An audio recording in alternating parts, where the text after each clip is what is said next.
Good morning, Rebecca Vigus, the writer whisperer, here from a very chilly South Central Kentucky.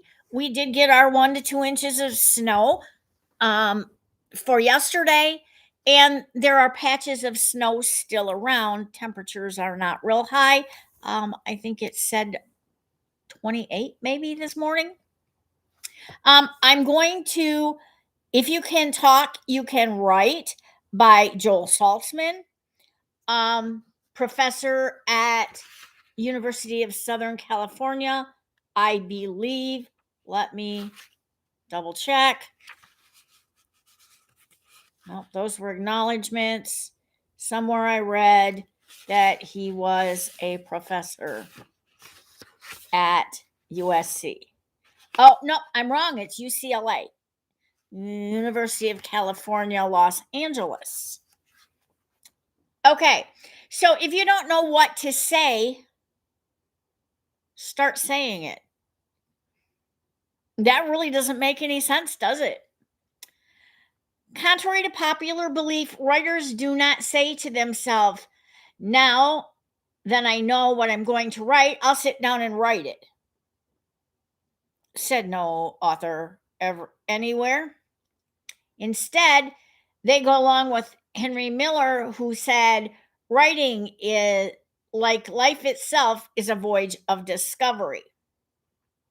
It may not be free writing exactly. You have some idea of what you want to say. I'd like to write a story about X, or I need to write a chapter about Y.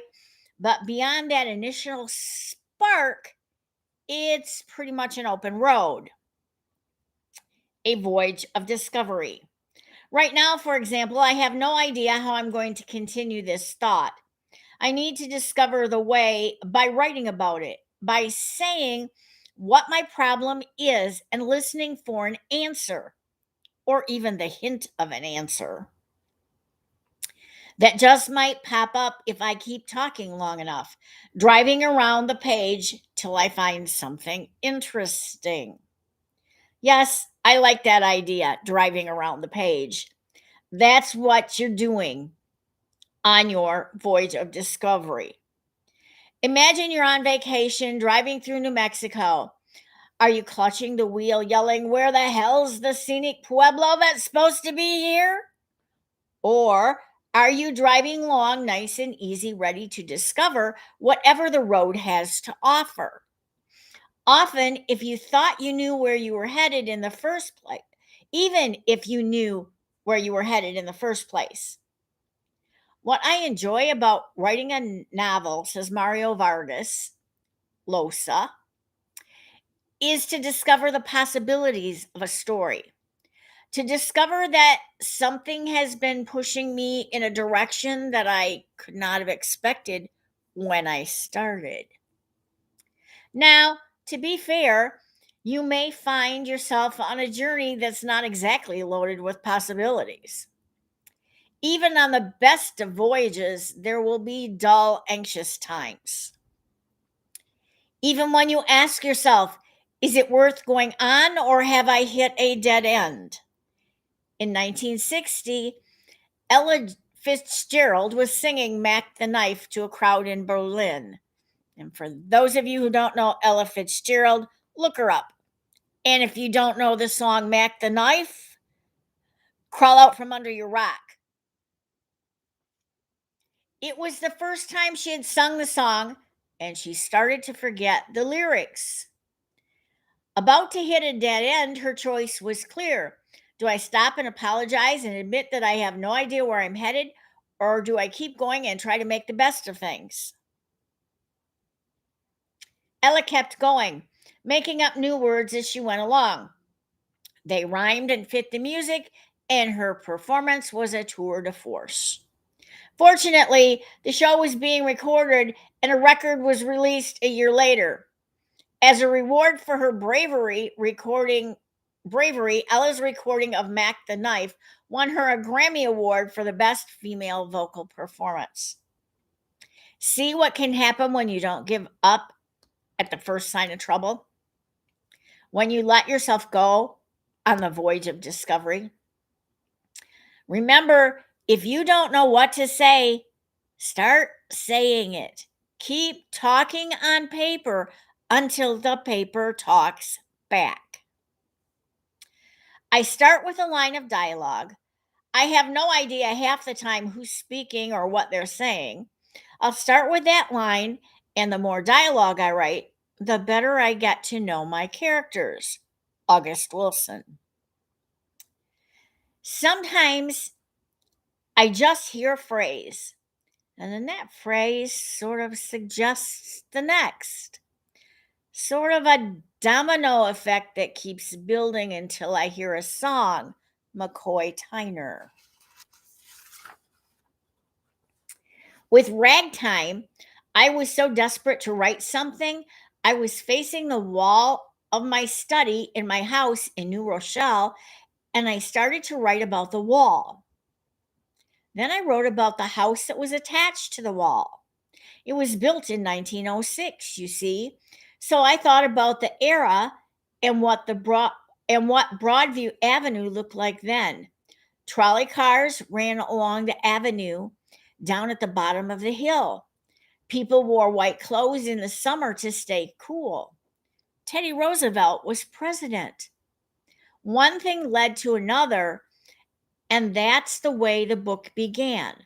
Through desperation to those few images. E.L. Doctorow from Writers at Work, the Paris Review interviews. Okay, so what I want you to do in the way of writing today is I'm sure you have an idea. You probably have several. If you are like most writers I know, you have ideas just lined up in your brain. Okay. Pick one of those ideas that really excites you. One you think you can get your teeth in. And write it down. And then just start writing about that idea and see what happens.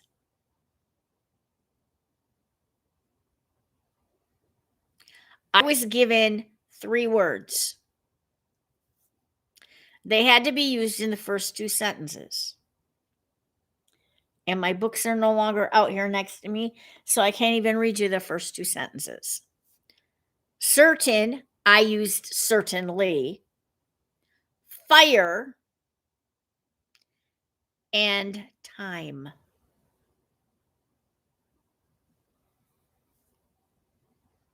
What did I use to measure time? Why, I used a clock.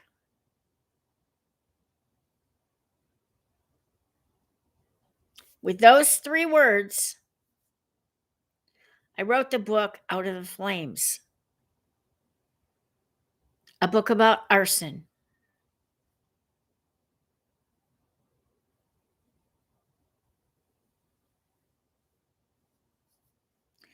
You need to know what you're writing. I didn't know about arson, so I had to study that before I could finish the book. But I had 3 words. And I was supposed to turn it into 750. I did that without any study of arson. I had a building burned. I had the arsonist in a room where he could look down on a burning building, one that he'd burned. When the book was finished, I was team teaching in 4th grade at the time, and it was suggested that I read it to the 4th graders because I was doing some editing on the initial copy before we sent it to full publication. And I did. Now, we explained words like incendiary to 4th graders. We didn't test them on this book. This wasn't what it was for. It was to show them what a writer discovers when they're reading their own work in print. And then I had the issue of the kids wanted to know where they could buy the book. So I went to my principal and I said, this was not why I was reading the book.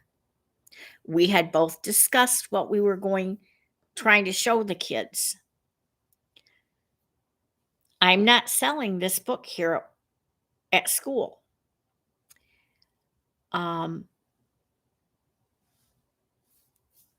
Their parents can contact me outside of school. They can email me on my school email address,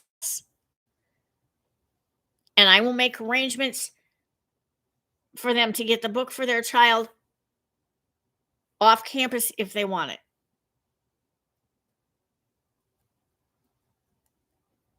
A lot of them got the book. They were my first readers of the book.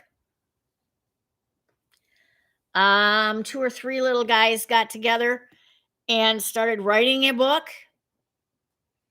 I don't believe they ever finished it.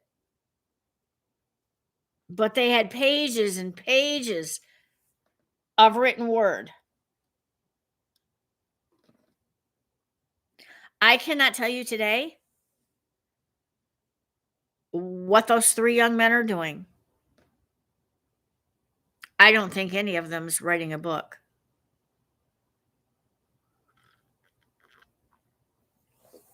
Could they write a book? Absolutely. Everyone on this planet could write a book. Not all of them will be great. Some of them will never get finished. Others will never be published. But the ability to write a book is there. You can do that. You have to want to.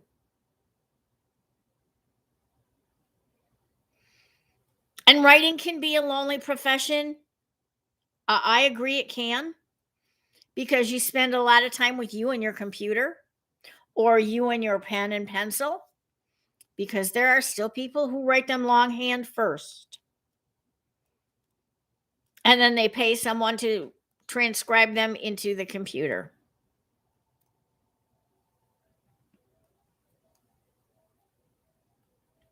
So it's all an option.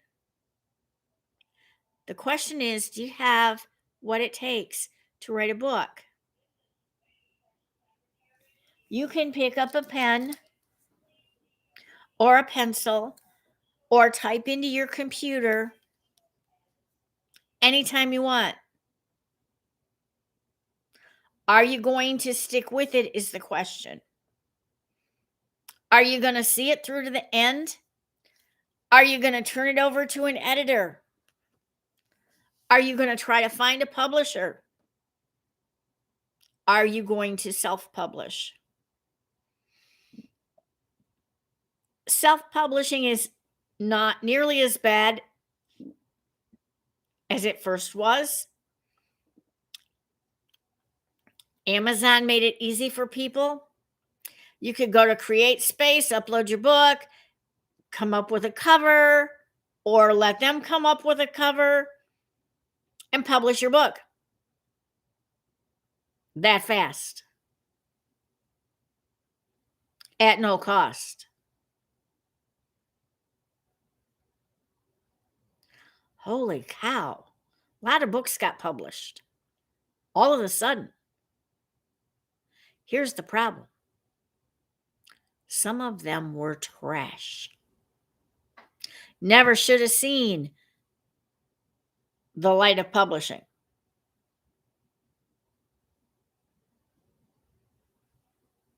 Needed editors. Desperately needed editors.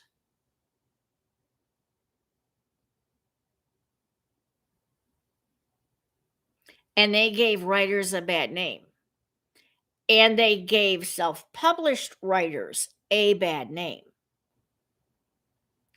I know some self-published writers who are outstanding. Wait a minute. I won an award for a book as a self-published author. Yeah, I did.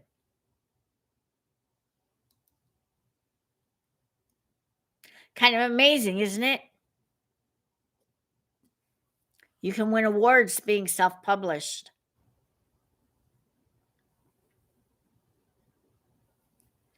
There are things you can't do, but there are things you can. And self-publishing is not for everyone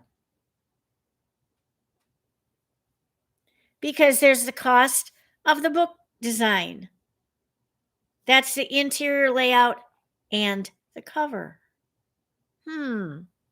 That's a cost. Some places charge over $1,000 to design your book. No way. Are you going to ever be able to recoup that money? So, what you need to do is take your idea, any idea that you think might make a good book. Fantasy, horror, mystery, thriller, suspense, romance, historical fiction, you name it. YA, that's young adult. Middle grades, beginning books. What is your idea? Are you going to need illustrations? Are you an illustrator? What can you draw that will make a good book?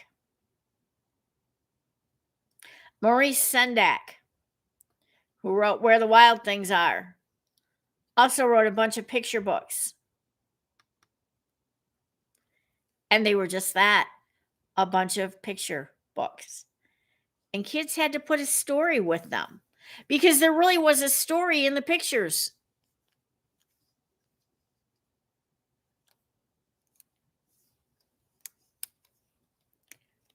What can you do? Start today. Take an idea and talk to it on paper. Talk to it. Listen to it. Take that voyage of discovery journey. What can you discover? Are you starting with dialogue so you can get to know your characters before you ever give them names? And please give them first and last names.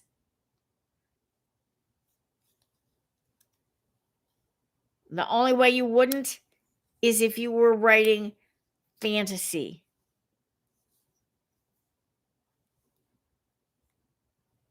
High fantasy, where they may not have a last name.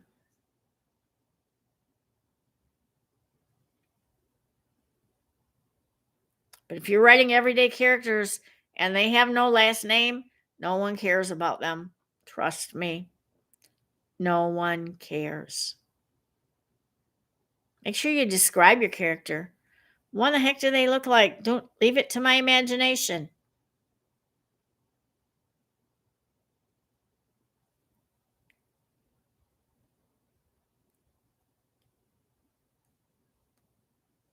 Because if you leave it to my imagination and I have to guess what they look like, I'm not going to read your book.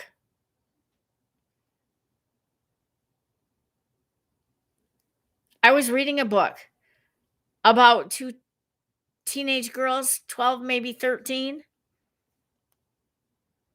I have no idea the last names.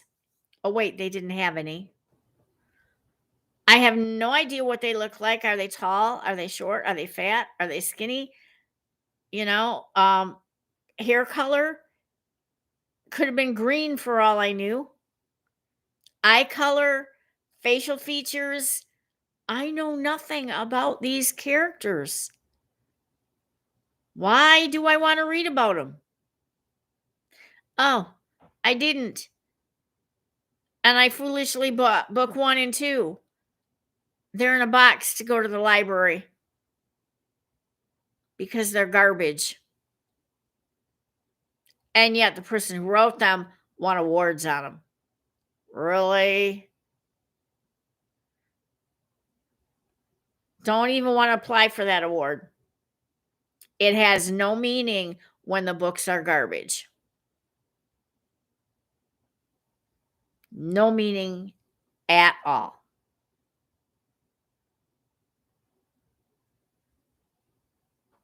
So, no, I'm picky about where I go for awards. I'm picky about making my book as perfect as possible. Yeah, there's going to be an error in there because no one catches them all. Have you read Better Off Dead? Lee and Andrew Childs?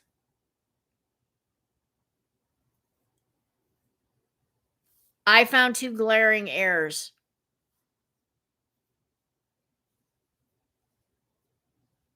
These guys are number 1 best-selling authors. Both of them in their own right. Lee Child with Reacher, Andrew Grant with several that are number 1 bestsellers. Now they've teamed up because they're brothers. So you have Lee and Andrew Child writing the Reacher stories. And seriously, 2 totally glaring, smack you in the face errors that everybody's going to see. Does it make the book any less? No, it does not. But you want your best out there, not something half done. Take your idea, whatever it is, and start talking. Write it down on your paper and start talking to it. Type it into your computer and start talking to it. Listen to what it has to say. My first book, I had a small town librarian who was killed. Everybody loved her. Who would want to do this? Who knew that by the end of the book, we'd have a mob boss and a U.S. senator involved?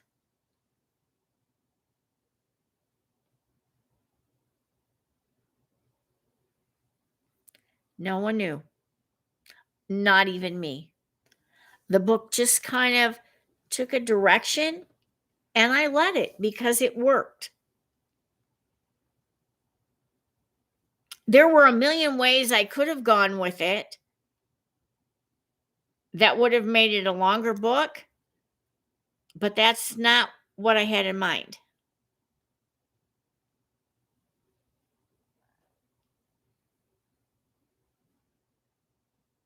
So, get your idea going, start talking to it, continue your morning pages, and have a wonderful day. I will be back tomorrow at 10 a.m. with my cup of tea. Enjoy.